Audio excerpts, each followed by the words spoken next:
Barangay LS 97.1. 97.1. May mga taong naniniwala na dahil sa masaklap na kapalarang nangyari sa buhay nila, kailangang makisimpatya sa kanila ang mga tao.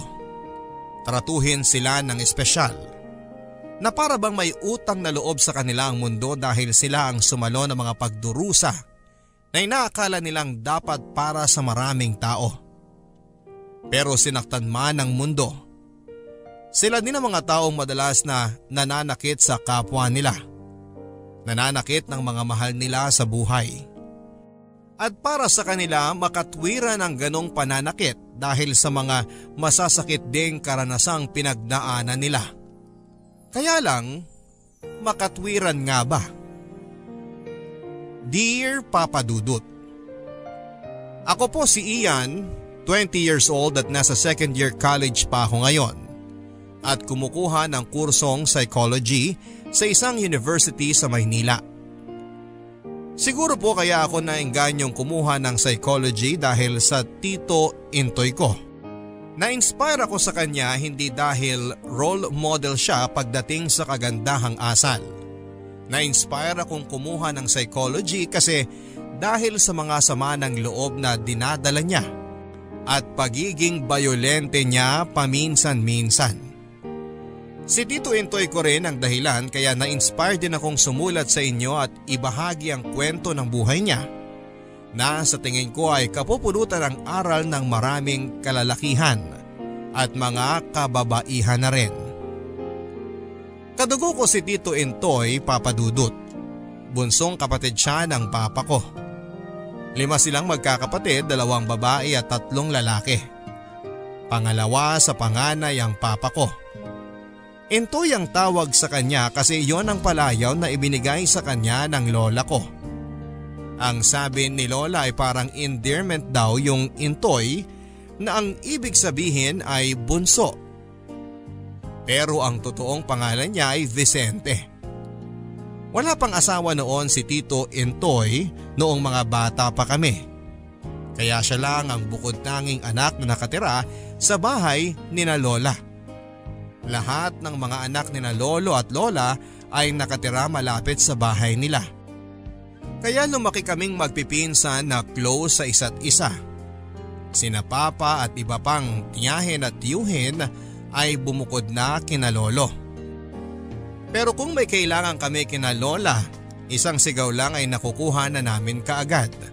Halimbawa ay kapag inutusan ako ni papa na hiramin yung martilyo ni lolo. Sisigaw lang ako ng lolo, pahiram po daw ng martilyo nyo si papa. Sisigaw naman pabalik ang lolo ko ng lintik na bata to. Ginulat mo na naman ako. Kunin mo na lang dito at masasakit na ang mga tuhod ko. Habang umiiling naman ang papa ko na bumubulong ng, ang sabi ko manghiram sa lolo, hindi manigaw ng lolo. Pahagik-hik naman akong tatakbo para kunin ang martilyo kina lolo. Sa kabuuan ay masaya ang pamilya namin. Magkasundo ang lahat. Magkakasama kami kapag may mga espesyal na okasyon. Nagbibiruan at nagtatawanan. Pero nababago ang lahat kapag nalalasing na si Tito Intoy. Siguro dahil pareho kaming bunso ni Tito Intoy kaya magkasundo kami. Ako ang palagi niyang inuutusan kapag nagpapabili siya ng sigarilyo o kaya naman ay beer sa tindahan sa kanto ng bahay namin. Mabait naman siya at may malasakit sa akin. Noong panahong pwede pang bumili ng tinging yosi at pwede pang makasinde sa mga tindahan ay naisip kong sindihan na ang sigarilyong pinabibili sa akin ni Tito Intoy para hindi na siya mahirapan at hihit-hitin na lamang niya. Pagdating ko sa kanya ay binatukan niya ako at sinabing wag ko raw gagawin yon kasi masama sa kalusugan ang manigarilyo. Sabay bugan ng usok sa mukha ko. Weird pero pakiramdam ko ay nagmamalasakit siya sa akin. Kasi kapag galit si Tito Intoy ay galit siya talaga. At nasaksihan ko yon nung minsang hinihiram ng pinsang ko yung pang-ahit niya at nasira. Hinampas niya ng walis tingting sa likod ng binti ang pinsang ko ng 2 beses habang paulit-ulit na sinisigawan. Naisip ko noon na para siyang asong nauulol sa galit sa itsura niya. Yon ang problema kay Tito Intoy.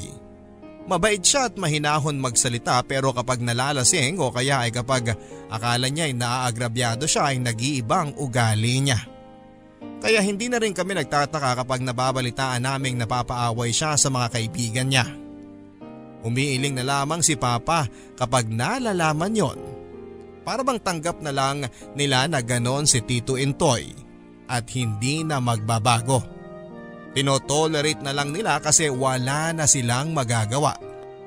Pero bumuhos ang lahat ng hinanakit sa buhay ni Tito Intoy noong namatay si Lolo, ang tatay nila. Hindi ko makakalimutan yung araw na yon at yung araw na nakaburol pa si Lolo at nagwala siya. Doon ko nalaman kung bakit pala siya umiinom at palagi siyang nakasimangot na parang galit sa mundo.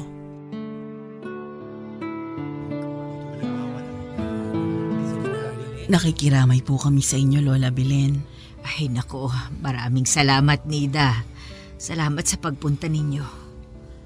Mamimiss po namin si Lolo Oka. Sa araw-araw na pagsisimba niya sa parokya, masasabi ko na nasa langit na siya ngayon. Napakabait po niyang tao at palaging nakangiti sa kahit na sinong makasalubong. Salamat Nida. Ay siya, sige kumain na muna kayo sa baba. Naghanda kami ng sopas para sa mga maglalamay ngayong huling gabi ng burol ni Oka. Ay, sige po. Ay! Ano ba yon? Ano nangyari? Naku, Lola Belen, yung bunso ninyo nagwawala na naman. Ano? Asan ba yung mga kapatid niya? Sus Mariosep! Ang paplastik nyo!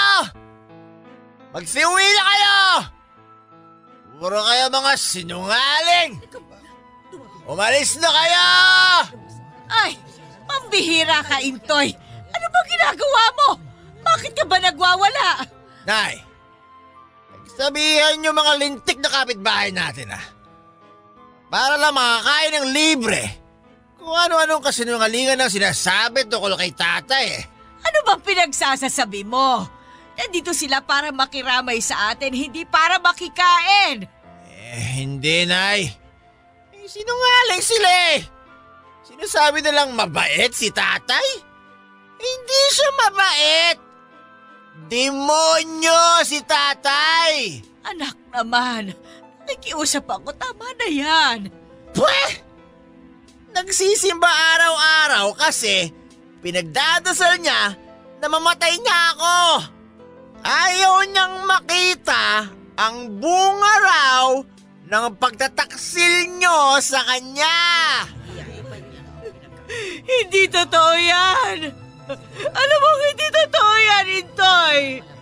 Kaya parang awa mo na. Tama na, anak. Tama na. Hindi nga totoo. Pero para kay tatay, totoo.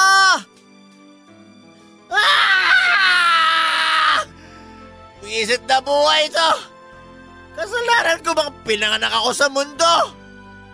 Bakit siya ganun, ay? Bakit? Tama na, anak. Igalang mo naman ang huling gabi sa atin ng tatay mo. Ay, Diyos ko, Intoy. Huminahon ka na. Anong Diyos? Hindi ako naniniwala sa Diyos nyo. 5 kami magkakapatid. Pero ako lang ang hindi tinuring na anak ni tatay. Ang dami-daming bata sa lugar natin. Pero ako lang ang nagka-polio. Ako lang ang batang pilantod dahil mas maiksi ang isang hita ko. Ako lang ang batang pag kinakausap ng matatanda noon, lagi nauutal. Kaya paano ako maniniwala na meron Diyos, ha? Paano ako maniniwala na mabait ang Diyos na sinasabi nyo? Kung nagawa niya lahat ng iyon sa akin! Tama na. Tama na, anak. Tama na. Tatay!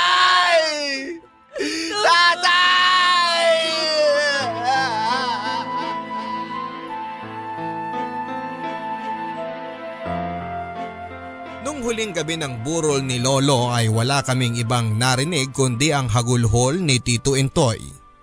Habang may tumutugtog ng isang napakalungkot na awit sa gitara. Lahat kaming magpipinsan ay natulala sa mga nalaman namin tungkol sa pagkatao ni Tito Intoy. At kinabukasan nung araw ng libing ay hindi na siya nagpakita. Nalaman nila Papa na pumunta raw ito sa probinsya at nakitira ng ilang linggo sa bahay ng kabarkada niya. Siguro dahil sa sobrang hiya o kaya ay dahil sa tindi ng sama ng loob niya sa tatay niya. Pagkalipas ng isang buwan ay bumalik si Tito Intoy. Parang walang nangyari.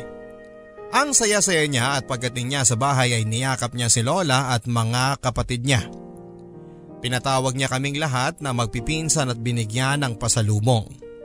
At dahil ako ang paborito niya ay may pera pang kasama ang pinasalubong niya sa akin. Naisip ko na ang bait ni Tito Intoy.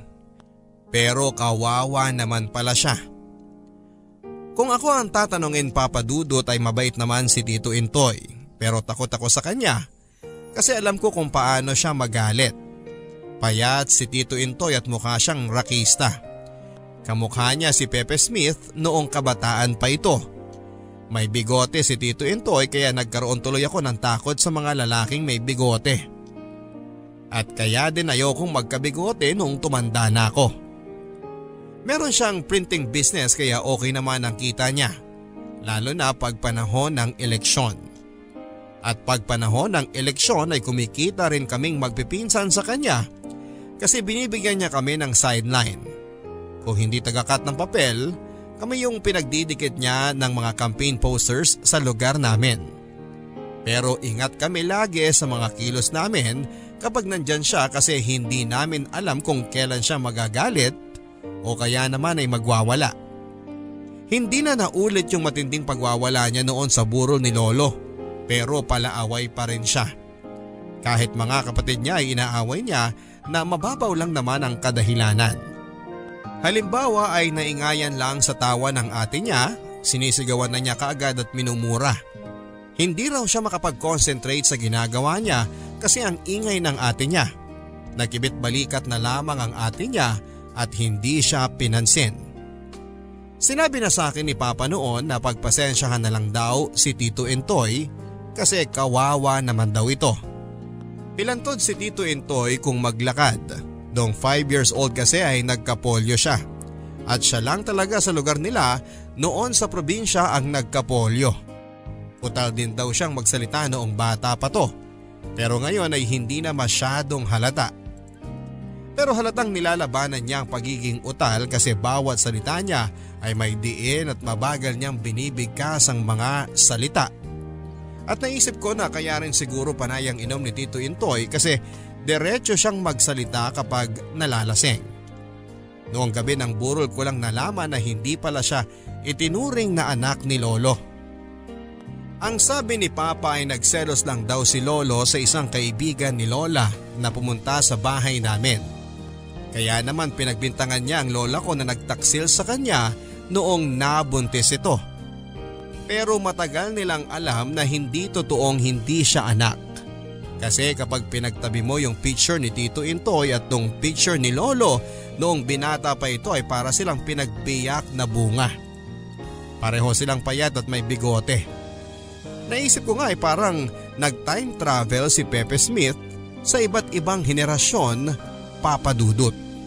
Hindi nakapagtatakang maisip ni Papa at ng mga kapatid niya na malamang ay hindi na makapag-asawa si Tito Intoy kasi walang babaeng makakatiis sa pag-uugali niya.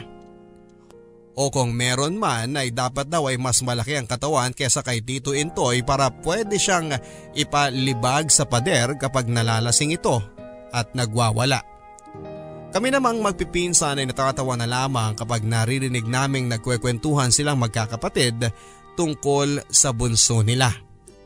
Pero nagulat kaming lahat nang malaman naming may GF pala si Tito Intoy.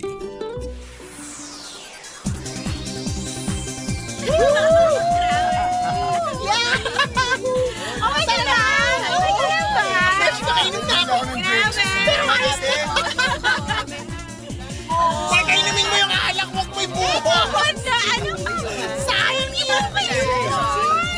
manok ni Tita Imelda! Woo! Halika na, Rose! Sayo tayo! Ayoko na, napapagod na ako. Nakakadalawang sayo pa lang tayo, pagod ka na. Sinabi ko naman sa'yo, di ba? Hindi ako mahilig sa disco. Tsaka sabi ko sa mga kuya ko maaga akong uuwi. Ikaw lang ang nagsabi, hindi ako. Uwi na tayo, Del. Ayoko na dito. Ano ka ba? Pagkatapos kitang ilibre sa sine sa kapakainin, iiwan mo lang ako? Maiya ka naman. At iyang juice na iniinom mo, binayaran ko rin. Ah, ganon? O yan. Sobra-sobra pa yung pambayad sa sine, sa kinain at ininom ko. Saksak mo yan sa baga mo. Eh, siraulo ka pala eh. Ano ba, Del? Iwan mo nga ako, ano ba?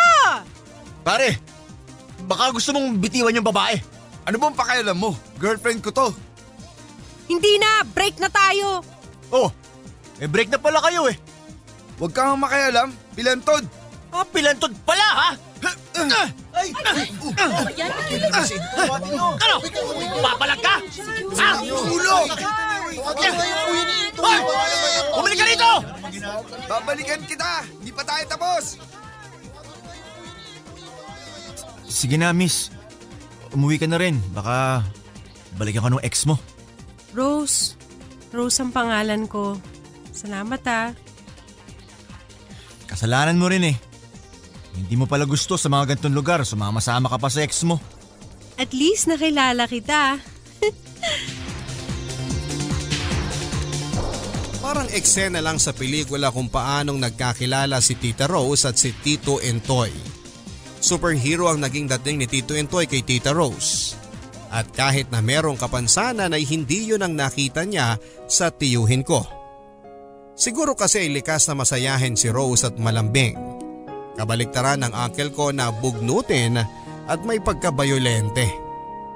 Hindi ko alam kung papaano niligawan ni Tito Entoy si Tita Rose pero isang araw ay dinala ni Tito Entoy si Tita Rose sa bahay at sinabing siya raw ang GF niya at balak nilang magpakasal. Nagkatinginan lang ang magkakapatid Papa Dudut at parang nag-aalala sila para kay Rose at hindi sa kapatid nila. Pero ngumiti lang sila at walang sinabing masama tungkol kay Tito Entoy. Papa Dudut, si Tita Rose mas bata ng 3 taon kay Tito Entoy pero mas mature ang approach sa buhay. Marunong siyang magpasensya at nakakaunawa sa sitwasyon ng mga tao. Mabait si Tita Rose, kapag pumapasyal siya sa bahay ni Lola, lahat kaming magpipinsan ay may pasalubong. At pareho sila ni Tito Entoy. Ako rin ang naging paborito ni Tita Rose sa aming magpipinsan. Ulila na sa mga magulang si Tita Rose. May 2 siyang kuya na nagtatrabaho sa abroad at pareho na ring may sariling pamilya. Kaya noong nagpakasal sila ni Tito Entoy at Tita Rose ay bumukod na sila kaagad at tumira sa bahay ni Tita Rose. Malayong malayo na sila sa bahay ni Lola at sa mga kapatid ni Tito Entoy. At noong kinasal si Tita Rose at Tito Entoy ay eksaktong magka-college na ako at mag-aaral na sa Maynila. At dahil malapit sina Tita Rose sa university na papasukan ko, niyaya ako ni Tita Rose na sa kanila na tumira. Total ay dadalawa lang daw sila sa bahay. Pumayag din si Tito Entoy at pabirong sinabi na ako raw ang magiging spy niya pag wala siya sa bahay at mag-isa lang si Tita Rose. I-report ko lang daw kung sino ang mga kausap ni Tita Rose na lalaki at siya na raw ang bahala sa allowance ko. Ngumiti lang ako at tumango. Mahirap na baka pag tumanggi ako ay magalit sa akin si Tito Entoy. Wala pa akong lakas ng loob o tapang para galitin ang tiyuhin ko Papa Dudut kaya umuo lang ako. Para sa akin ay biro lang yon pero para kay Tito Entoy ay hindi pala biro. Totoong nagsiselo siya. Yung galit niya pag pinapalo niya ang mga pinsan ko ang nakikita ko sa mukha niya kapag nakikita niyang nakikipag-usap si Tita Rose sa ibang lalaki. Ako naman kahit makita kong may kausap si Tita Rose na ibang lalaki ay alam kong walang mali siya. Hindi ko sinasabi kay Tito Entoy para hindi sila mag-away. Pero sa 1 taong pamamalagi sa bahay nila, Nasanay na ako kay Tito Intoy na laging inaaway si Tita Rose kahit tungkol sa maliit na bagay lamang. Sumisigaw siya at nagmumura. Si Tita Rose naman ay hindi umiimik at hinahayaan na lamang si Tito Intoy na magbunganga. Ang sabi niya sa akin ay okay lang daw yon. At least ay hindi siya sinasaktan kagaya ng ibang babae. Kaya kapag sumisigaw si Tito Intoy ay magkukulong na lamang ako sa kwarto, magsusuot ng headset at magpapatugtog ng malakas para hindi ko siya marinig. Kaya lang, nangyari ang kinakatakutan kong mangyari. Nasaktan ni Tito Intoy si Tita Rose. Sino yung kausap mo? Ikaw pala, Intoy. Akala ko kung sinong nagbukas ng ilaw at nagsalita. Tinatanong kita. Sino yung kausap mo sa labas kanina? Si Jay, kababata ni Kuya Frank. Bakit ang tagal niyo nag-uusap? At paano yung tawa yung dalawa? Siyempre, kasi matagal kaming hindi nagkita kaya marami kaming pinag-usapan. At pinag-usapan namin yung mga nakakatawang karanasan namin ng mga bata pa kami. Sinungaling ka! Aminin mo na! Kinausap mo siya kasi gusto mo na akong hiwalayan, di ba? Ha? Sawa ka na mag-alaga ng isang pilantod na asawa! Sumagot ka! Rose, sorry. Sorry talaga. Hindi ko sinasadyang saktan ka. Patawarin mo ako. Patawarin mo ako. Nagdilim lang yung paningin ko kanina nung nakita kitang tumatawa habang kausap yung lalaking yun. Kahit kailan, hindi ka tumawa sa harap ko ng ganun kaya nagalit ako. Patawarin mo ako, Rose. Pangako, hindi na mauulit yun. Patawad!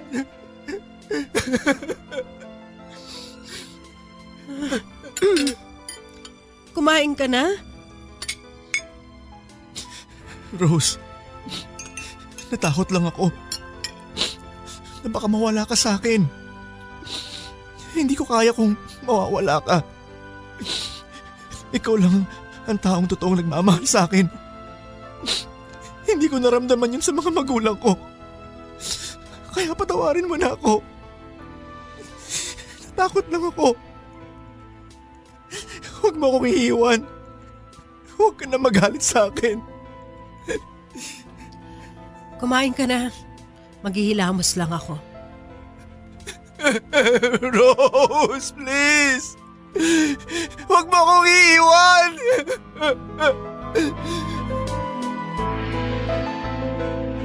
Sa away nilang yon ay hindi ako natakot kay Tito Intoy kahit na sinaktan niya si Tita Rose. Mas natakot ako sa itsura ni Tita Rose. Nakasilip lang ako sa likod ng pintuan ng kwarto ko habang nag-aaway sila. At noong sinampal ni Tito Intoy si Tita Rose ay nagulat ang mukha nito pagkatapos ay parang biglang nawala ng pakiramdam. Hindi ko makita sa mukha niya na nasaktan siya. At doon ako natakot dahil sa pagkakataong yun ay nakita ko na kahit nasaktan siya ay parang sinasabi ng mukha niya na hindi siya magpapaapi. Hindi siya magpapaapekto. Hindi ko kontrolin ng lalaking ito ang buhay niya. Hindi na naulit ang pananampal ni Tito Intoy kay Tita Rose pero nagpatuloy pa rin ang pang-aabuso sa kanya. Kapag nalalasing ito ay inaaway uli si Tita Rose, minumura, nilalait at kung ano-ano pang pang-iinsulto ang ginagawa ni Tito Intoy kay Tita Rose. May panahon na nasasaktan niya si Tita Rose kapag hinahawakan sa kamay o kaya ay hinihila para umuwi na ng bahay. Kapag nakikita kong gano'n ang pag-uugali ni Tito Intoy ay nahihiya akong sabihin na kamag-anak ko siya. Pero tama ako, Papa Dudut. Palaban si Tita Rose. Yun nga lang ay palihim siya kung lumaban. Minsan habang sinisigawan ni Tito Intoy si Tita Rose na haina na siya ng pagkain, nakita ko si Tita Rose na dumahak at dinuraan niya ang sinigang bago nilagay sa mesa. Halos masuka ako nung nakita kong sarap na sarap si Tito Intoy sa pagkain ng sinigang. Samantalang nasa isang tabi lang si Tita Rose at walang emosyon ang mukha niya.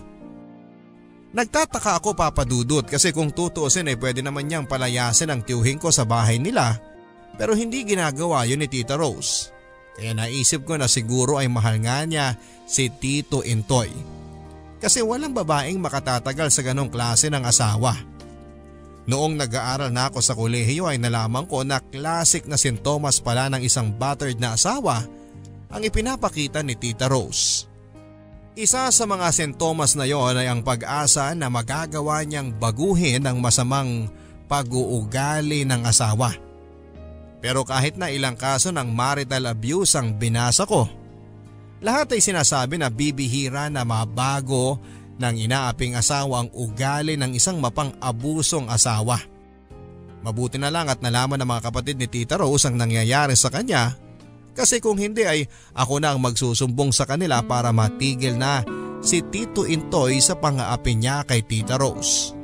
Yun nga lang ay hindi ko gusto yung naging takbo ng usapan nila. Huwag kang magpakatanga, Rose.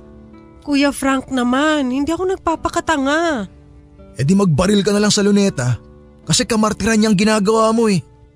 Kuya Leonard, hindi naman ako araw-araw inaaway ni Intoy. Pag hindi siya lasing, mabait siya sa akin. Pero madalas siyang lasing. Kaya madalas hindi siya mabait sa'yo. Totoo ba'y nabalitaan ko? Na sinampal ka raw ni Intoy? Minsan lang nangyari yun at hindi na naulit pa. Gusto mong maulit pa? Gusto mo ibigay mo pa yung kabilang pisngi mo? Napakabanal mo na nun, Rose. Rose, bago namatay si Papa, ibinilin ka niya sa amin ni Frank. Kaya masakit sa aming malaman na ang nag-iisang bunso naming kapatid na babae ay ginagawang punching bag ng ibang tao. Hindi niya ako ginagawang punching bag. Sobra naman kayo, kuya. Tsaka hindi ibang tao si Intoy, asawa ko siya. Marami lang siyang problema kaya siya nagkakaganon. Hindi ka misyonaryo, Rose. Huwag mong baguhin ang ugali niya kasi hindi mangyayari yun. Mabuti na lang at wala pa kayong anak. Kaya mas madali mo siyang maiwalayan. Kuya, please. Hindi na ako bata. Problema namin tong mag-asawa kaya hayaan niyo kaming dalawa din ang lumutas sa problema namin. Please lang. Ay, nako. Kailangan ko nang umuwi. Magluluto pa ako ng hapunan namin ni Intoy.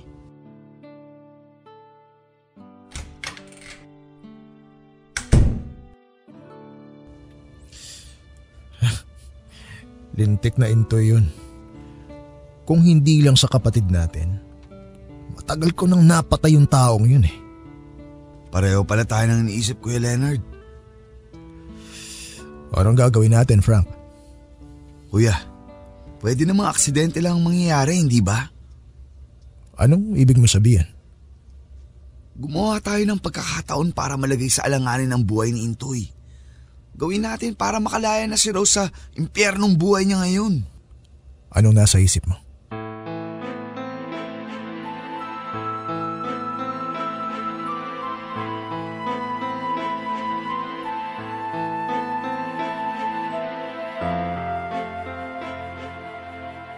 Bigla naman akong naawa kay Tito Intoy dahil sa ginawa niyang pang-aapi kay Tita Rose, unti-unti nang lumiit ang mundo niya. At malamang ay na-realize niya yon kaya tuwing nalalasing siya at nasasaktan niya si Tita Rose ay nagsusorry siya at humahagulhol na parang bata, buong magdamag habang nakahilig ang ulo sa kandungan ni Tita Rose. Mahal ni Tito Intoy si Tita Rose. Sigurado ako at medyo weird lang ang pagpapakita niya ng pagmamahal. At alam ko na mahal din ni Tita Rose si Tito Intoy kasi kino-comfort pa rin ni Tita Rose si Tito Intoy kapag umiiyak ito habang nagsusorry.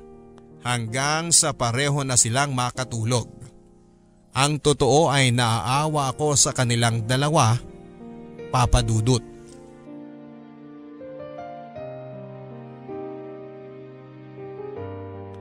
Excited kaming lahat kasi nagplano ang mga kuya ni Tita Rose na sina Tito Frank at Tito Leonard ng outing. Pupunta kami sa isang beach sa Batangas para mag-swimming. Ang sabi ni Tito Frank ay padispedida na rin daw niya yon sa kanilang dalawa ni Leonard. Kasi sa susunod na linggo ay aalis na naman sila papunta ng Singapore. Balik trabaho na silang muli at sinama nila ako, total daw ay sem break naman at para makapag-relax na rin. Nakita kong masaya sina Tito Intoy at Tita Rose habang nasa biyahe kami. Nagbibiroan pa silang dalawa na akala mo'y walang nangyayaring gulo sa kanilang mag-asawa. Nakikipagbiroan din sina Tito Frank at Tito Leonard sa kanilang dalawa. Masaya ang biyahe namin papunta sa Batangas. Cheers! Cheers! Para sa safe journey ni na Tito Frank at Tito Leonard. Sana kumita pa kayo ng malaki para mas marami akong makuwang pasalubong. Nako, joker pala tong pamangkin mo, Intoy. Hindi nagmana sa'yo. Hindi nga, mabuti na lang. Binata na si Ian. Nasa college na. At balita ko matalino pa. Baka gusto niyang ituloy ang pag-aaral niya sa Singapore para makahanap ng magandang trabaho dun. Mataas ang bayad ng mga psychiatrist sa Singapore. Oo nga, gusto mo ihanap kita ng pwedeng mag-sponsor sa'yo. Po, naku, nakakahiya naman po. Magagalit si kuya pag umalis ka at sa ibang bansa mag-aaral. Ah, ganun ba? Sayang naman. Pero di bale, pag nakatapos ka na, tawagan mo ako. Ihanap kita ng trabaho dun. Kung si Rose na lang kaya mag-abroad? Ano? Ako? Bakit hindi? Wala pa naman kayong anak ni Intoy. Mas madali kayo makakaipon ng pera kung magtatrabaho ka abroad. Tsaka tapos ka naman ng accounting, kaya hindi ka mahihirapan maghanap ng mapapasukan doon. May naipon na kami. Kaya hindi na kailangan mag-abroad ni Rose. Tsaka, ayaw mo namang umalis. Hindi ba, Rose? Ha? Oo, ayoko nga. Dito na lang ako sa bansa natin.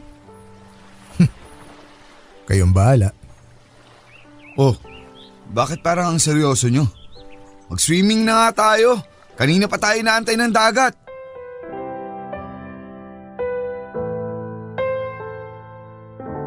Nakita ko uli yung mukha ni Tito Intoy kapag nagagalit siya sa mga pinsan ko at pinapalo niya nung nakikipag-usap siya sa mga kuya ni Tita Rose. Mabuti na lang at wala pang tapang ng alak ang tiyan niya. Kung hindi ay baka nauwi sa suntukan ng beach outing namin. Pero may iba palang binabalak ang mga kuya ni Tita Rose para kay Tito Intoy. Planado na pala yung pag-uusap nila. Gusto talaga nilang galitin si Tito Intoy para mabigyan ng katwiran ang binabalak nilang gawin. Intoy, halika dito! Mas masarap ditong lumangoy! Mas malalim! Woo! Sige, dyan na ako!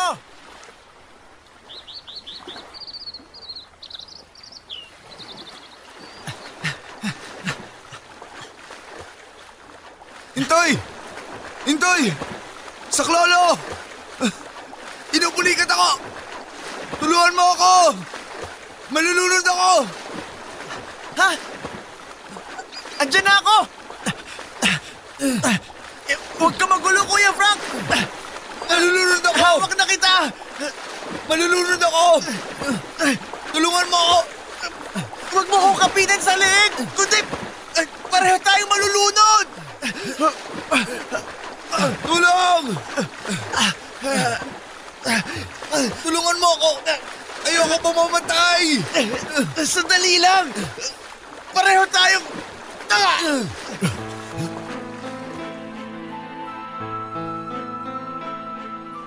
Tarantado! Ikaw lang ang malulunod! Tingnan natin kung makakatagal kang walang malay dyan sa ilalim!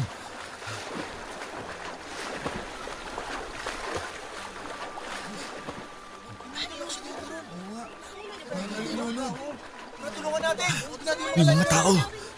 Tulungan niyo ako! Ang bayo ko nalulunod! Hindi ko siya maila pataas kasi pinupulikat ako! Tulungan niyo kami!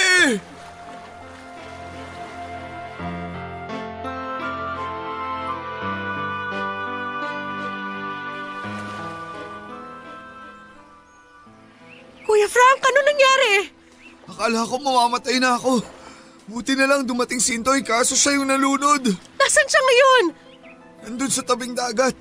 Binibigyan ng CPR ng mga lifeguard. Ano?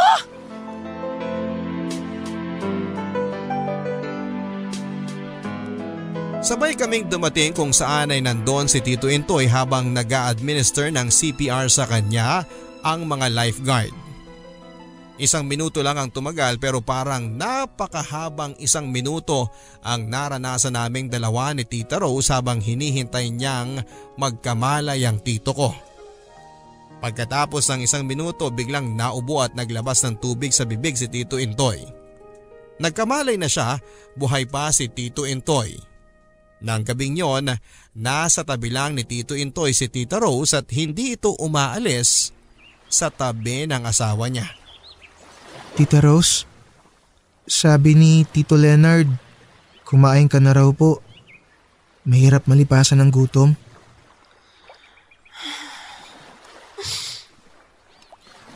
Tita Rose? Napakasama akong asawa. Ano po? Alam mo ba, Ian? Nung nire-revive si Tito Intoy mo ng mga lifeguard, naisip ko, sana hindi na siya magising. Sana mamatay na siya. Tita Rose. Hindi lang para sa akin, para matapos ang paghihirap ko, kundi para matapos na rin ang paghihirap niya. Kaya napakasama ko, di ba? Natural lang po yun kasi sobra naman po yung ginagawa sa inyo ni Tito Intoy. Alam kong may plano sina Kuya Frank, lalunurin si Intoy. Nagtatalo ang isip ko kung pipigilan ko sila o hahayaan lang sila sa plano nila. Nahulaan mo ba kung anong pinili ko? Alam niyo pong… Mahal ko ang Tito Intoy mo pero dumarami na yung dahilan para hindi ko siya mahalin. Dumarami na yung mga pagkakataon na gusto ko siyang mawala na lang sa buhay ko. Sorry po, hindi ko po kayo matulungan tuwing nag-aaway kayo. Bakit ka nagsusorry? Wala kang kasalanan. Kasalanan namin tong dalawa. Hindi ko alam kung hanggang kailan ako makakatagal sa ganitong relasyon. Napapagod na ako, Ian. Sana kung talagang mahal ako ni Intoy, hindi niya hayaan na magkahiwalay kami. Kung talagang mahal niya ako, iisipin niya kung ano makakabuti para sa akin. Nang tinignan ko si Tito Intoy ay natutulog pa rin ito pero may 2 luhang tumulo sa gilid ng kanyang mga mata. Tumatak sa isipan ko ang mga sinabi sa akin ni Tita Rose habang natutulog si Tito Intoy. Kaya lalo akong naawa sa kanilang dalawa. Pero Papa Dudut, meron talaga yatang himala. Kasi pagkatapos ng muntikang pagkalunod ni Tito Intoy ay bigla siyang nagbago. As in 180 degrees na pagbabago. Pagkalabas ni Tito Intoy sa ospital ay ibang Intoy ang nakita ko. Hindi na siya umiinom at hindi na rin inaaway si Tita Rose. Minsan pa nga ay siya nagluluto ng hapunan nilang dalawa. Nakita ko na nagtataka si Tita Rose pero nagtataka na masaya. Dahil siguro dinidinig ng Diyos ang dasal niya na tuluyan ng magbago ang asawa niya. Ang sabi ni Tita Rose ay alam kaya ni Tito Intoy na sinadya siyang lunurin ng mga kapatid ni Tita Rose kaya siya nagbago. Pero kung ganun nga dapat ay inaway na silang lahat. Kasi kilala nila si Tito Intoy na hindi magpapaagrabyado kahit kanino. Ako naman ay hindi ko na iniisip kung bakit siya nagbago. Basta masaya na ako na nagbago na siya. Masaya ako para sa asawa niya at para sa pamilya namin. Sa unang pagkakataon ay naging proud ako sa tito ko. Pero ilang buwan lang ang lumipas at bumalik na naman sa dating gawi si Tito Intoy.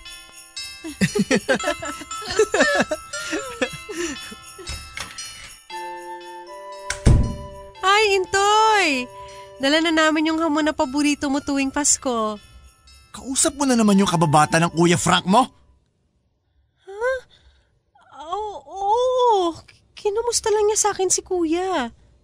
Alam mo namang ayaw ko kinakausap yung lalaki yun, di ba? At Tito Intoy, nandun po ako nung kausap ni Tita Rose yung kaibigan niya. wala naman po silang pinag-usapang… Huwag kang makialam dito, Ian! Problema namin mag-asawa to! Pero Tito… Sige na, Ian. Doon ka na sa kwarto mo.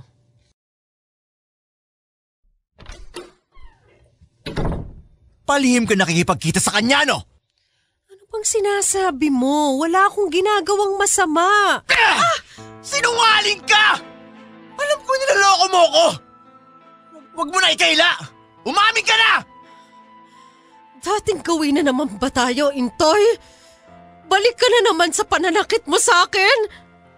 Alam mo na sasaktan ako pag nakikipag-usap ka sa ibang lalaki. Pero ginagawa mo pa rin! Bakit? Ano bang pinagsasasabi mo? Kasi ang totoo, gusto mo na makipaghiwalay sa akin. Kaya pagbibigyan kita sa gusto mo. Bago mo ako iiwan, ikaw muna ang iiwan ko! Aalis ka sa bisperas ng Pasko? Oo! Para kahit ilang Pasko pa lumipas, hindi mo ako makakalimutan. At hindi ka na magiging masaya tuwing sasapit ang Pasko! Sige na! Hindi kita pipigilan! Umalis ka na! Salamat sa maligayang Pasko na binigay mo sa akin! Nakakalungkot, Papa Dudut, kasi besperas ng Pasko nang tuluyang magkahiwalay sina Tita Rose at Tito Intoy. Gusto kong habulin si Tito Intoy at pagsusuntukin sa mukha kasi sinasayang niya yung pagkakataon na sana'y maging maligaya na sila ni Tita Rose. Kaya lang ay alam kong hindi na rin makikinig sa akin si Tito. Umasa na lang ako na balang araw ay magkakabalikan din sila. Kaso, hindi na nangyari yon. Natapos ang isa pang semester sa college at hindi pa rin bumabalik si Tito Intoy kay Tita Rose. Ang sabi ni Papa, nasa kaibigan daw nila sa probinsya si Tito. Nagtayo na roon ng business at mukhang wala nang balak makipagbalikan kay Tita Rose. Nahiya na akong tumira pa kina Tita Rose kasi wala na akong kamag-anak sa bahay nila. Lumipat na ako sa ibang matitirhan na mas malapit sa pinapasukan kong university. Paminsan-minsan ay tumatawag sa akin si Tita Rose at nangungumusta. Pero alam ko na naghihintay rin siya ng balita galing sa akin tungkol sa kalagayan ng Tito Intoy ko. Kung anong alam ko, yun lang din ang sinasabi ko sa kanya. Patapos na ako ng second year college pero hindi pa rin nagkakabalikan sina Tita Rose at Tito Intoy. Hindi ko alam kung nagsawa na sa kakahintay si Tita Rose o napagod na siya sa kakaasang babalikan pa siya ni Tito Intoy. Alam kong masakit sa kanya na hindi na sila magkakabalikan pa at para makalimutan yung sakit na yon, pumayag siya sa kuya niya na magtrabaho muna siya sa Singapore. Sa akin binili ni Tita Rose ang bahay nila. Ang sabi niya ipaupahan ko na lang daw para hindi mabulok. Ayaw niyang ibenta kasi mahalaga daw ang bahay na yon sa mga magulang niya. At kahit hindi niya sabihin, alam kong mahalaga din para sa kanya dahil sa mga masasaya at mapapait na alaala nilang dalawa ni Tito Intoy sa bahay na yon. Lumipas pa ang ilang buwan nang makatanggap ako ng tawag mula kay Tito Intoy. Ang sabi niya ay puntahan ko raw siya kasi may ilang bagay daw siyang sasabihin. Nagulat ako kasi ang address na ibigay niya sa akin ay isang home for the elderly. Wala pala siya sa probinsya. Nakikitira siya doon ng mga panahong nawawala siya. Oh, magkape ka muna, Ian. Salamat po, Tito. Kumusta ka na ba? Okay naman po. Magsa-third year na po ako next school year. Ha, talaga? Mabuti naman. Yung papa mo, kumusta na? Ayun, tumatanda pa rin pero ayaw aminin na tumatanda na siya. Parang ako lang matigas din ang ulo. Tito? Hindi niyo po ba ako kumustahin sa akin si Tita Rose? Hindi na. Nasa Singapore na siya, hindi ba? Oo nga po, Tito. Paano niyo po nalaman? Sabi ng papa mo. Wala na po ba kayong balak na makipagbalikan kay Tita Rose? Alam mo, Ian, bata ka pa. At At ang pinakamahirap sa lahat ay yung magmahal. Magmahal ng totoo. Kasi ibig sabihin nun, kailangan mong hangarin kung ano makakabuti para sa minamahal mo nang higit pa sa sarili mo. Pero tito, mahal ka pa rin ni Tita Rose. Nalungkot nga siya ng husto nung umalis kayo eh. Kahit nung paalis na siya papuntang Singapore, panay ang lingon niya na baka dumating kayo sa airport para pigilan siya. Ayun nga sana ang gusto kong gawin pero alam kong hindi yun ang makakabuti sa kanya. Alam kong sinadya ni na Kuya Frank na lunurin ako. Habang nagpapahinga, iniisip ko na kung paano ako makakaganti sa kanila. Pero nung narinig ko yung mga sinabi ni Rose, naramdaman ko yung hirap at pagod niya sa pag-aalaga, pagtitiyaga at pagtitiis sa isang tulad ko. Hindi po ba nagbago naman kayo nung pagkatapos ng insidenteng yun? Bakit inaway niyo po ulit si Tita Rose? Maliit na bagay lang ang dahilan ng pag-aaway niyo, hindi po ba? Kung hindi ko ginawa yon at sa mismong araw ng Pasko, sa tingin mo, makikipaghiwalay siya sa akin? Pero tito… Ang dami kong kasalanan kay Rose. At alam ko, kahit ilang buhay pang dumaan hindi mawawala ang sakit at pasakit na binigay ko sa kanya. Kaya gumawa ko ng paraan para mapilitan siyang makipaghiwalay sa akin. Kahit masakit sa akin, pinili ko kung anong mas makakabuti para sa kanya. Pinili kong mabuhay siyang malayo sa isang walang kwentang asawang tulad ko. Siguro, kaya pinili ko magtrabaho sa lugar na to para mahugasan kahit konti yung mga kasalanan ko kay Rose, kay tatay, kay nanay, sa mga kapatid ko, at sa marami pang tao na nasaktan ko.